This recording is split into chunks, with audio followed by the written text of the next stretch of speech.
Great, great. Well, thank you very much, Simon. It's a presentation on time intelligence and Power BI. Again, my name is Thomas LeBlanc. A little bit about me. I am a data platform MVP. This will be my 4th year. Microsoft has expressed some empathy for us because of COVID, so they're going to renew us again for one more year at least. I still do a lot of stuff in the community. I was known as a database normalization nut back in my DBA days, and if you didn't have your database in 4th or 5th normal form, you got the wrath of Thomas upon you. What I learned is the developers still didn't listen to me and did their own thing, especially when this code first and entity framework came out. So I moved over to data warehousing. I started learning about dimensional modeling. And then just recently, as a product manager for a data warehouse automation tool, I became Data Vault 2.0 certified. If you want to know more about that, give me ring me up somewhere on Twitter or LinkedIn, and I'll be happy to talk to you about that. I am a retired developer, so I used to do. I started off in COBOL back in 1989 in college, and progressed to Visual Basic. I did FoxPro and Visual FoxPro before that. I was in Visual Basic 3, 4, 5, and 6, and then started in .NET before I became a DBA. So I was a developer for a long time. And again, my nickname is the Smiling DBA. Even though I do data warehousing now, they told me not to change my name. But you can search me on Twitter, blog, or Gmail for the Smiling DBA and contact me. I like to say I'm an ex-PASS volunteer now. I still do stuff with the local user groups of Baton Rouge Analytics and the Baton Rouge SQL Server user group. PASS was the professional association in SQL Server, and they had a yearly conference called the Summit. And because of COVID, they had to kind of close their doors, but I'm sure there's plenty of things just like this to get out the different types of data platform presentations people are looking for. And a couple of icons of some of the speaking I've done over the years, which has always been a blessing because it makes me want to learn a little more and to be able to pass that knowledge on to other people. So what are we talking about today? We're gonna kind of talk about what is time intelligence. We'll actually go through a demo of an import model in Power BI. We'll look at what the date table is inside of a dimensional model, as well as this particular model we're building in Power BI. And then we'll create some DAX measures based on that date table. Well, along the way, we'll be displaying this in visualizations. And then I'll go through some other options which come up from people about time intelligence inside of Power BI. And we'll glance at those and give you some ideas about these other options to learn time intelligence. So what is time intelligence? Basically, it's date calculations. And the nice thing inside this model in Power BI or analysis services is you don't have to write these T-SQL date functions in order to get time intelligence. You don't have to write a CTE or a subquery to get last year's sales at a certain time to compare to this year's sales. Pretty much the functions are in there as long as you got the design correctly inside of your model. You can do to-date functions like year-to-date, quarter-to-date, month-to-date, the previous period or same time last period, as well as a date add function is pretty useful and basic in time intelligence, and we'll try to look at those types. You do have to have what's called a date table, and usually you're dealing with a star schema, which is involved with dimensional modeling. And then what we're going to do is actually see why you might build this inside of an application. So I'm going to flip over to Management Studio. And I've got a query here. And what you'll notice is this cast year number. This is a dimensional model query. So here's my fact joined to my dimension of product, a subcategory and category. And then I got this one join to that date dimension based on a key. And I'm able to group by inside of that table year number. I don't have to write a function on this. So executing this with a dimensional model in SQL is going to give me these years, category, a sales key, and then a summation, that's my sum right here, of that particular value. Now, where would that come from? Well, if I was dealing with a transaction system, my boss might come up to me and say, I want to see subtotals by order for the year 2014. And I can write a query for that. And, he always thanks me, and she thanks me and says, you're doing such a great job, Thomas. Can you do this? And then you say, sure, I can. I'm an expert at T-SQL. So I create another one that does a little more than the first one. It gives them the year 2014 and gives them that total in a report. But he says, well, I want it for every year. So you modify that query, you're doing the group by and the order by, but this is in the transactional system, which you'll see we have a date part function to extract the year from the date. So as you go along, you'll end up with more and more queries with more and more groupings. And then you'll eventually get to a point where you'll get a query or a request for a report that will get, I'm going to show the results of this one first before we get to the final one, but they'll always ask you for more and more stuff to slice and dice with. But eventually you get to something like this, which causes you to write in T-SQL the pivot function. So you're pivoting the data, and you'll notice it takes a little bit longer to run than the others, but you have columns for the year. And you're structuring a lot in this SQL statement, and there's no way to make it dynamic. So, in comes the analytical processing. It was in multidimensional, then it was in Power Pivot, and then they ported it to the tabular model of analysis services, and now it's embedded in Power BI. And so what we have instead is, once we create this, we have a report here where all this stuff is extracted for us. So I have a filter here. You'll see it right here. It's really called a slicer, and you'll notice that each year has a drill down ability. So I can drill down from year to quarter to month. So my slicer is enabling me to look at the year, and I'm not having to write any functions for this. It's all embedded within Power BI, and we'll see how I created this. And over here we have the internet sales, and then you also have that same drill ability inside of your slicers on the side here. So we can drill into 2016 to that quarter, and we can see those results. And even further is we have calculations for quarter to date and also year to date on this screen. So here, I even have a little donut visual where I can click on each one and actually get some of the other items to be filtered by that. So I'm able to build a lot of this stuff in here. And lo and behold, I can always insert a matrix in here, go to that date dimension field, go find that year, and drag it into my columns. If I go to the internet sales, I can go grab that internet sales total. I'm going to take the filter off of the donut. Oops, I clicked it twice.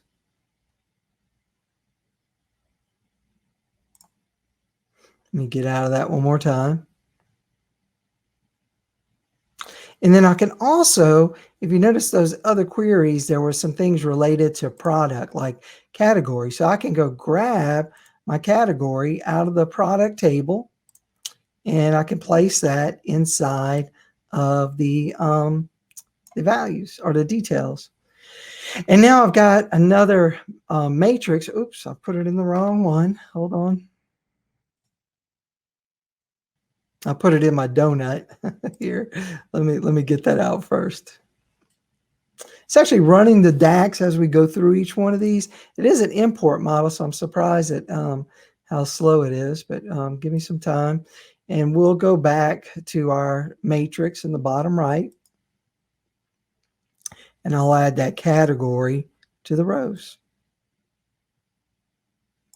And now you'll see that we've built that same tabular report that T-SQL got out at the in the demo of in SQL Server Management Studio. And here we're not having to write any T-SQL. We had to create what's called these DAX measures.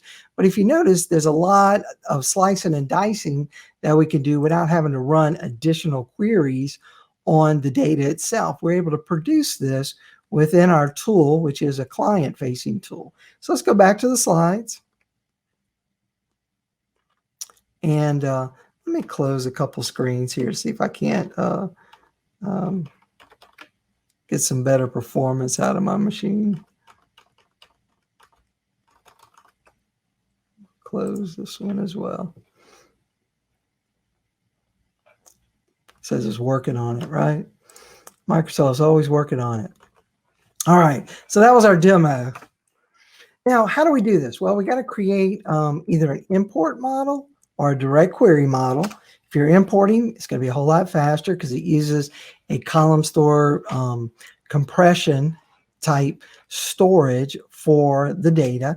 But you could do direct query, and you hear people say they want real-time or maybe near real-time reports. So you can still do that. The problem is it actually produces the T-SQL and sends to the data source in order to extract the data.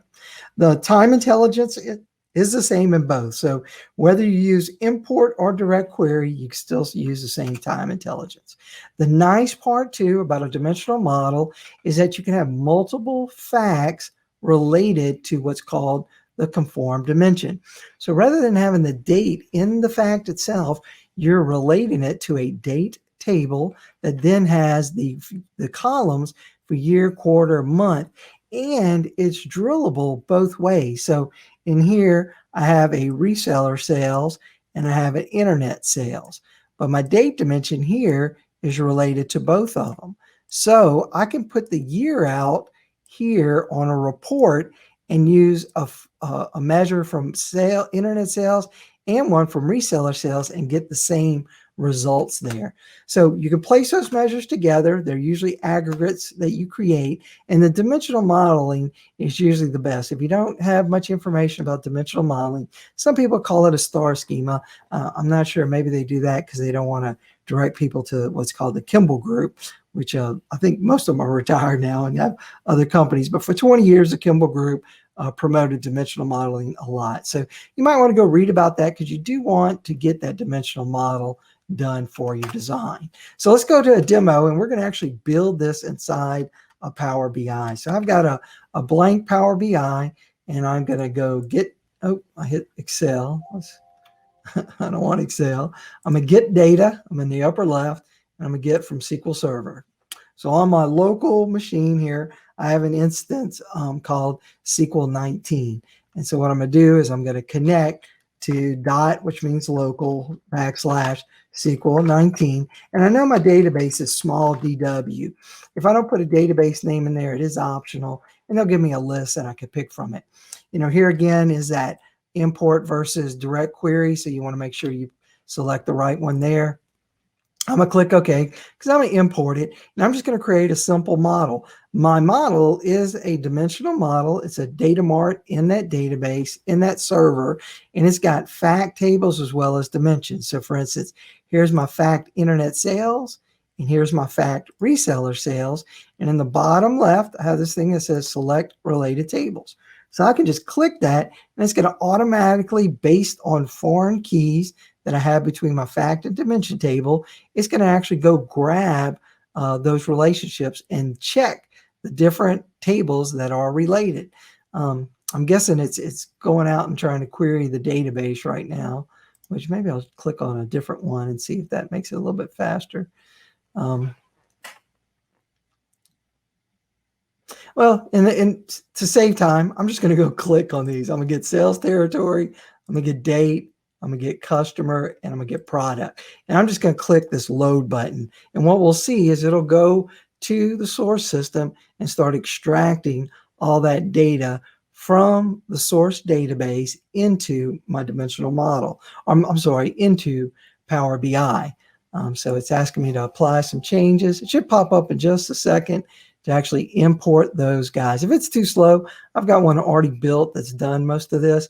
So what we might do is just go straight to that Power BI I've already created rather than wait for it to create all this stuff. But the reason I grabbed these internet sales and reseller sales is because I want to show you the conform dimension that is between those two particular fact tables. And the date dimension, as well as sales territory, not customer, but product, are all what's called conform dimension. So no matter if you pull their slicer or dicer attribute out, it's still going to do the DAX measures that were created within those.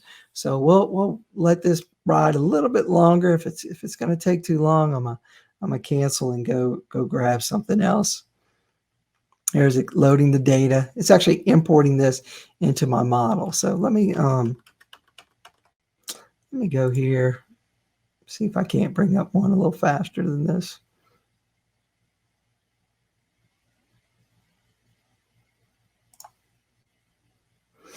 Let's see how this one's doing. Yeah, usually you already got the number of rows coming in here. So it might be taxing out my CPUs and my memory right now because of how much we have open, but we'll see what happens here. There you go. Well, it says waiting. I'm gonna click cancel on this, and I'm just going to go to one I've already got created because that's going to take way too long. All right, I'm going to close this one.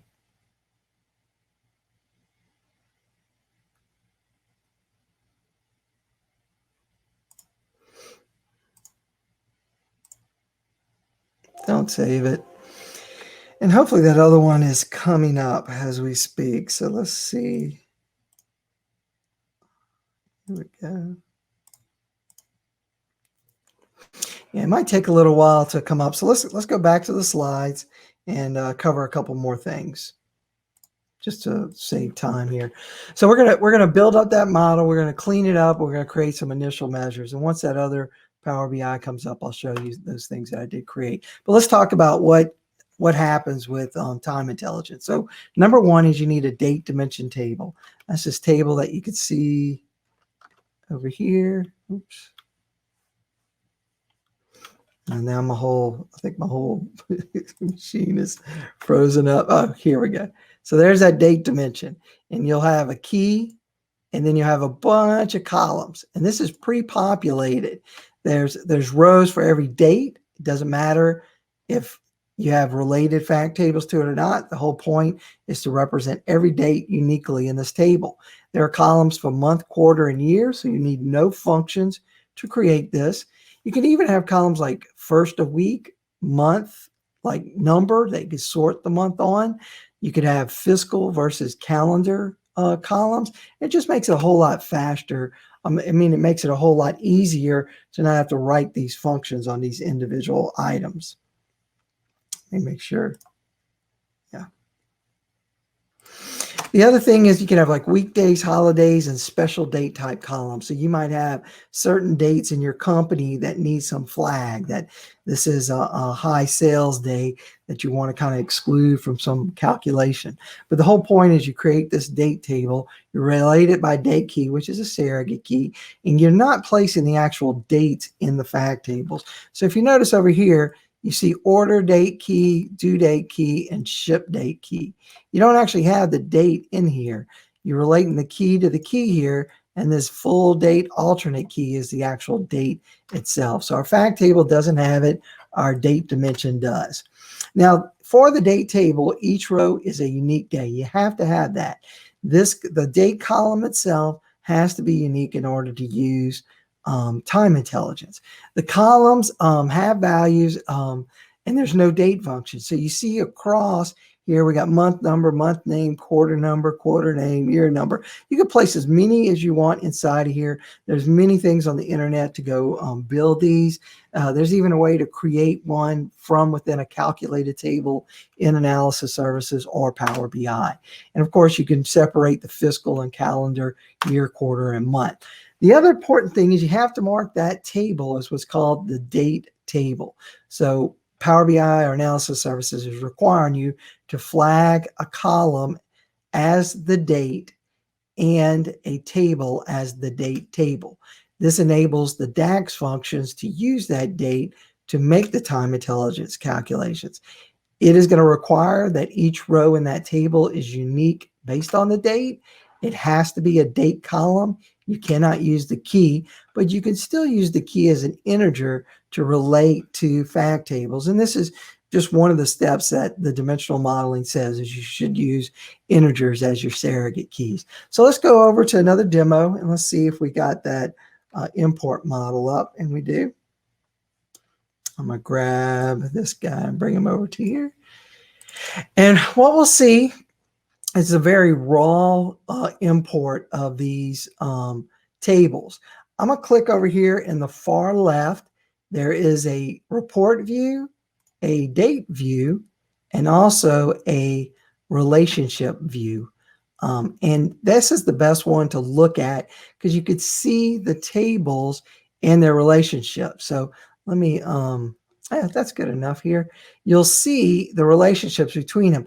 And one that I want to point out is you'll notice here that the key is actually related to multiple columns. But this guy right here, the date S key related to the order date key, is what's called the active relationship. So inside of the time intelligence or inside of Power BI or analysis services, you can only have one active relationship. So you have to make sure one of these is checked and it's on the column that you want. So for instance, sales, reseller sales, and internet sales both have an order date. So I'm using this date dimension, and notice here I've actually renamed it to be order date. I've flagged it as that relationship. So based on internet sales and reseller sales, I had that selected by order date. So that's my active relationship is the order date in the to sales table. That way, if I drag year out, everybody knows that's the order year when I create just basic DAX measures. That doesn't mean you can't use what's called user relationship and use a different relationship to create a new calculations. Just be aware of that. Now, what I really need to do though is I need to come up to this mode, get my order date, and when I select that order date, either here or in one of the other areas, in the top, I get a new menu called Table Tools. And over here in the middle is Mark as Date Table. So I have to have this marked as the date table in order to use time intelligence. And when it comes up with the prompt, it's going to ask me what date or what column in that table is the unique date column. And it should have already come up by now, but we'll see what's causing the delay. Yeah, it's just taking its sweet time. So here is my dialog once I say mark as date table, and it's going to ask me what column it is. It does have some intelligence to go look through the columns at the data type and make sure that it is a data type. And even gives you a warning above it that the date column can't have gaps in the date. So not only does it have to be unique, but it also has to be no gaps. And in this case, it looks like there are gaps inside of it. So, oh, yes. All right, let's see if I can fix this real quick. Y'all gonna get me to do some debugging here. So I'm gonna go into that table. So it's seeing a gap in it. And let's see if we can't fix that gap. I'm gonna go to the date. I'm actually gonna write some T-SQL. So hopefully I'll impress a person or two. I remember this happened on the other machine. I was demoing this, and so let me try this real quick. I think I did select dem date group by year. Let's see, D dot year num. D dot month number. I'm gonna grab the same ones in my group by, and I'm gonna do a count, and we'll find that gap. I'm also gonna put an order by. Before it or after? Looks like it's after. So let's see what we got there. Yeah, so I think towards the end of this, there is a gap. Yeah, the 2010 is not supposed to be in here. So like a good DBA, how do you delete things? You say begin tran, right? Delete from dbo.dim date where year number equals, and is that right? 2010? Yes, so 2010. That's a good example of debugging a system. And then once it deletes that, we'll do another select just to make sure it's still there. And I didn't delete anything I shouldn't have deleted. Hopefully this has not got a lock on that date, which I think it's gonna have. Oh man. Okay, we'll see what happens. I've probably got I can't even look at that, can I? There's probably a lock on it. I'm gonna have to stop this, and we'll just continue on. So selecting that date key, you got to have the uniqueness inside of there. I'm gonna let that continue running just in case we got to come back to it. Let's see if I can. Oh wait, I don't want to do two. Roll back. I'm gonna have to roll back twice. Oh, let's try begin tran and that year number. Let's see. Probably what it's doing right now is probably checking the foreign keys to make sure I'm not removing anything that has a relationship to data in the fact table. So we'll let that run, and we'll look at our model. So the other thing, other than the date table, is we need some measures. So in internet sales, I've created a measure called internet sales, and basically it's a DAX measure that's going to it's going to pop up in just a second so we can see it. It's a sum of the sales amount column. So you'll notice I'm creating a measure, giving it a name, the equal sign, a function sum, which is an aggregate, and then a column from one of the tables. And I don't have to be in that table if I'm referencing the table from somewhere else, but we have internet sales there, and then we should also have reseller sales as well.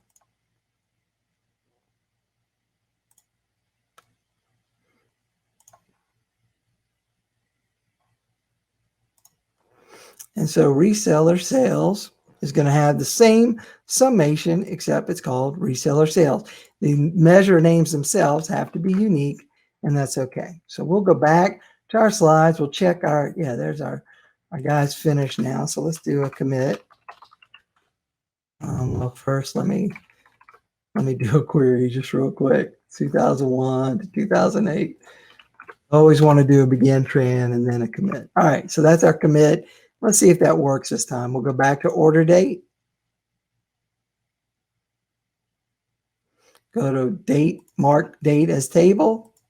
Maybe that's what it was doing when it was taking so long for the dialog box. It was checking to see what columns are unique. And we should this time get it without that gaps, but it looks like, oh, one more thing I'm gonna have to do is go to, since it's imported, it's not querying directly on the table, I'm gonna need to refresh the data in that particular table. So when you're in import mode, it's actually imported.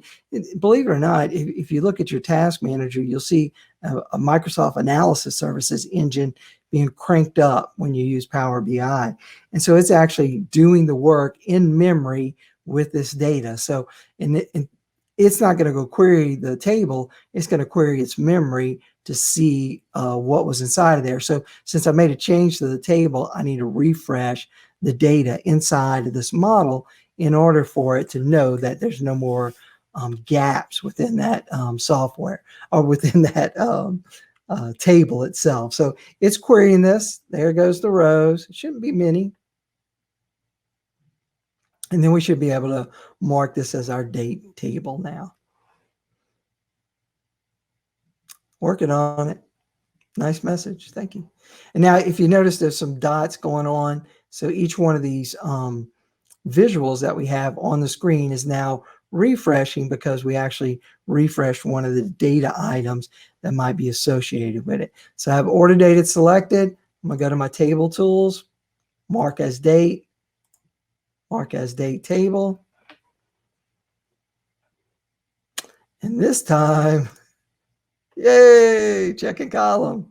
Hey, validated successfully. So click OK. So that's the important part, is flagging that date table as a date table, believe it or not. So it's doing that for me. That's the configuration of the date table. Now it's to create the functions themselves. So what the ones we're going to look at is the year to date, because those are really the easiest ones to view and it's the easiest ones to really see something measurable in a kind of an introductory to time intelligence. But those two date functions, there's actually two of them. One's called total YTD, or you can use the dates YTD function, but you have to encapsulate it in a calculate. Explaining calculates beyond this particular session, but what you need to know is it's kind of a user preference. I don't know if there's something that says that one performs better than the other, but that's the simple part. Here we have a year-to-date new measure. We're using that function with that measure we created before, and then we're just providing that date column from the date table. There's some other ones like year over year, same period last year. If you go to the website, you can see all the different types, dates and pay in period, closing balance in a month, the end of month. There's even some counts where you can count the number of days in that month. The neat one is the parallel period. So you can say, what is the year over year increase for my sales? And we'll go straight to a demo again. So we'll go back to that import model, and I'm going to go to the internet sales. I'm in my far right of the screen. I'm going to right click on internet sales, and I'm going to create a new measure. There's some time intelligence to help you with this. So it kind of gives you an idea of what you're supposed to be selecting. Now, you do need to know what you're creating before you get to that point, but the time intelligence is very helpful to create those things for you.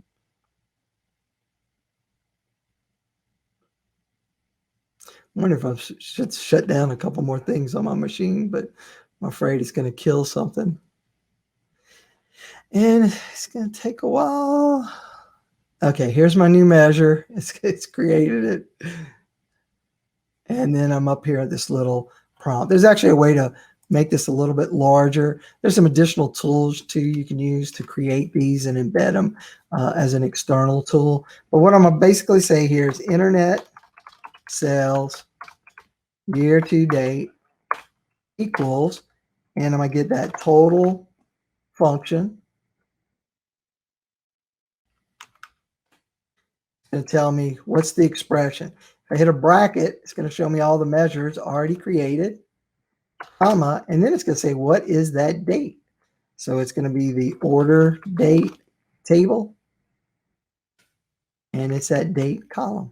That's all there is to it right there. We've created the internet sales year to date inside of this measure. And again, it wouldn't be possible unless we had that order date or some other indication of a date, which I'll show in the other options in a second.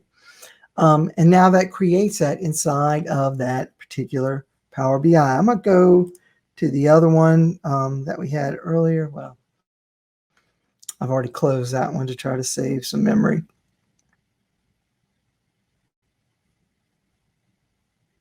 And this is not on the internet too, so this is kind of confusing that it's taken so long, but we'll deal with it.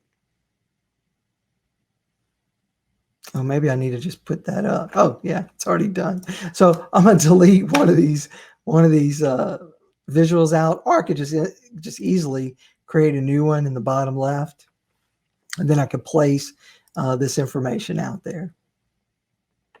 So I'm going to create a new tab in the bottom left sooner or later.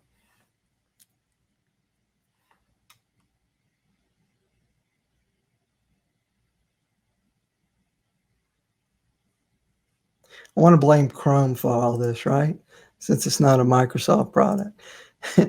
So I'm going to go grab a matrix, and I'm going to grab from that internet sales, the sales amount. Let me zip up the filters, try to widen this just so I can see the column names. Internet sales and internet sales year to date. And then what I additionally need on there is the actual year to see the growth over each year. So there's my two totals. And now I'm going to go to that order date. And I'm going to grab the year.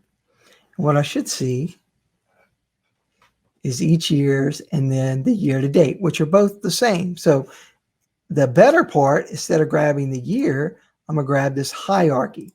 So I have a hierarchy created with year, quarter, and month.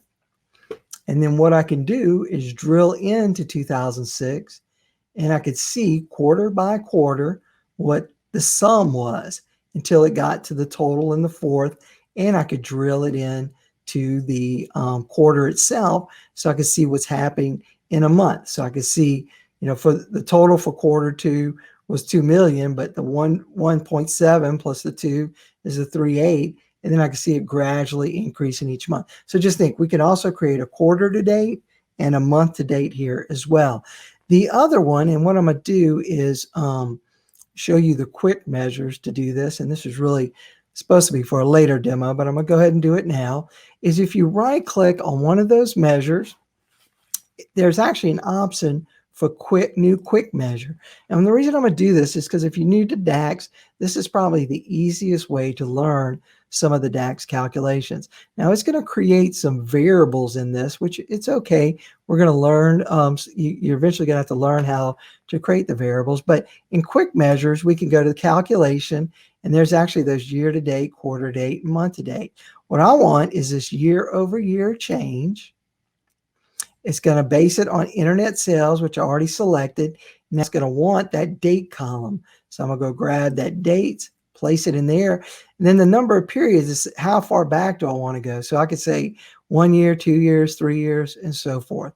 When I click OK, it's actually going to create a DAX measure for me. Once it places it out there, then I could see the actual code that I guess Microsoft would say you should use for a year-over-year calculation. Though it doesn't have to be the one you see here, it is going to give you a way to kind of look at how these things are done. So it might take a little second to build it up, but once it gets created, then we can actually see that particular calculation. So we got it there. It's going to display it for us in a second. Once it comes up, I'm going to expand this down, and there we go. So here you see it created a measure called internet sales year over year, and it created a variable. The variable name was previous year. It used that calculate based on internet sales, and the date function it used, rather than same period last year, it used the date add. It used the date column -1 by year. So now it's going to return the divide of internet sales minus previous year over internet sales. And the divide function in here will handle the zeros in your denominator for you. So I'm going to drag that guy over and drop them into that table. Let's see if it got it here.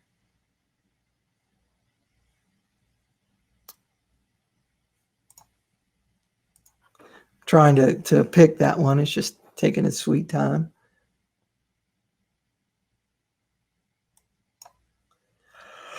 Oh, I didn't want to do that.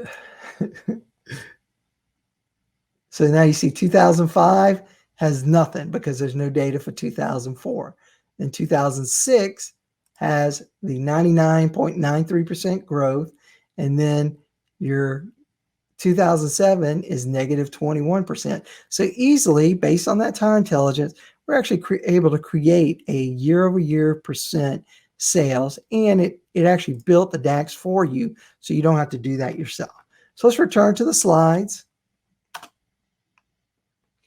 And the display helps in visuals to, we talked about the active, but this hierarchy is really nice. So in that date dimension, you can create what's called a hierarchy and add columns within that table. So we created one called YQM that did the levels year, quarter, month. You can do the same thing for something like product, like category, subcategory, and then product. So those hierarchies are really neat. Again, you have to use the active relationship, but if you want to use, say, ship date key to be part of a DAX calculation, you can do that. There's a function called user relationship, and you could change the relationship within a DAX measure. You'll create new measures for these. Now, we just did some of the drill through the demo with the hierarchy, so I'm going to skip that and continue on to the end of this presentation. One that you should take a look at is called calculation group. Now, I'm not sure if you can create the calculation group within Power BI today, but you can with something called a DAX editor or the tabular editor, and you can actually create a group, which just was available with multidimensionals, where you can put the calculation in there, and there's a function called selected measure. So rather than hard coding internet sales in the DAX calculation, you can actually use a function that says whatever the selected measure is. And so you can create a calculation group that has month to date, year to date, previous year, month to date, and so forth, and then just drag, you'll see it here on the right, drag it as a column, and it actually produces all those results. Why would you do that?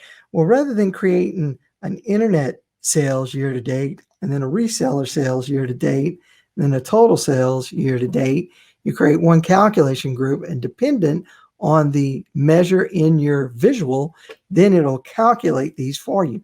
Really time-saving thing once you see you're creating many and many types of DAX calculations with your time intelligence.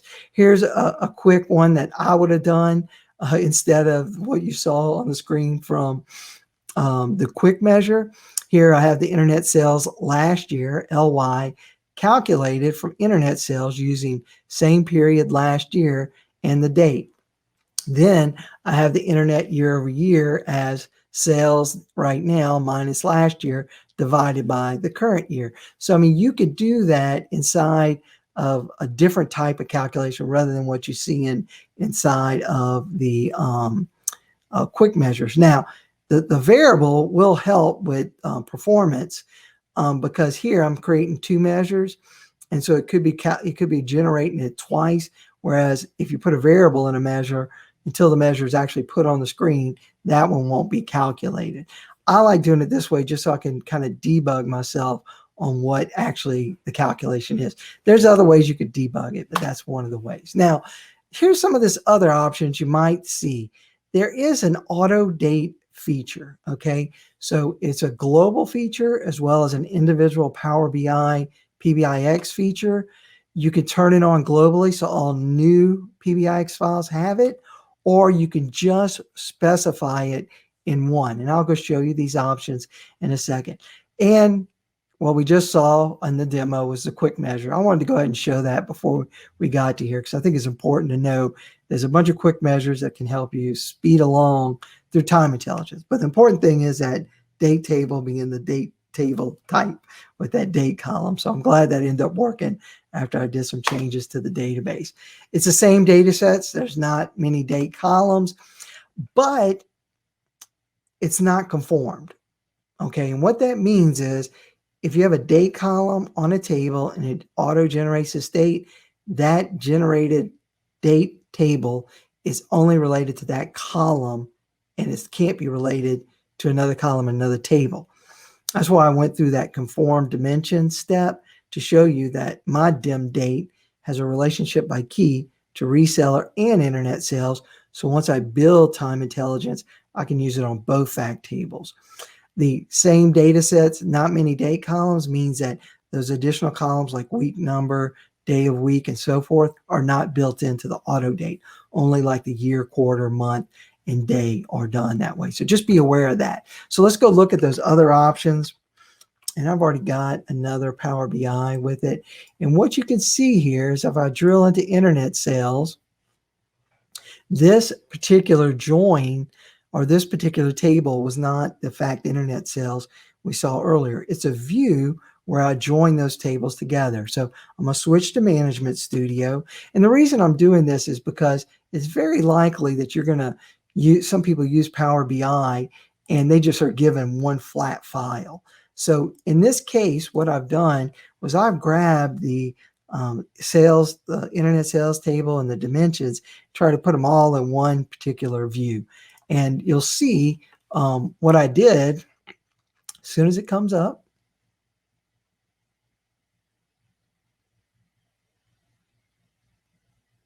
is we actually, join the fact table to the dim date and then produce the order date, the ship date, and the due date as dates in this view. Okay, so when we look at it inside of Power BI, you'll see that here's the due date, here's the order date, and here's the ship date. And you'll see a little date kind of tab here. And when you drill down, you'll see that date hierarchy, and then you'll see those generated columns. Problem is this is a date table. This is a date table. And the ship date is a date table. So it's generated 3 date tables for one table. And that's only in the sales fact for internet. If you did the same thing with reseller, you get 3 more. So that is based on under File and Options. I'll go to Options again. In the top is the global settings. So what I'll see in the beginning of the options are global settings. And then what I see on the bottom part of the options is going to be the specific to Power BI one. Let me see if that's, here it is. All right, so here's my data load, global data load, and you'll see time intelligence. So globally, if I were to create a new Power BI PBIX file, it's going to be turned on. But my current one down here, I could turn it off. So if I turn this off and click OK, it might take a little while, but we won't stay for the whole demonstration of that. It's going to remove those date columns. All right, so that's one option. And if you create that, if you use that, you see how now due date, order date, and ship date no longer had that. You can actually, and you can see my visuals broke because now the calculation I generated from that did. So let's go back to the slides. That's a demo of the options. And again, thank you. My name's Thomas LeBlanc. You can reach me on Twitter at @SmileandDBA. My blog is thomas-leblanc.com. And you can email me at thesmileanddba@gmail.com. And that's the end.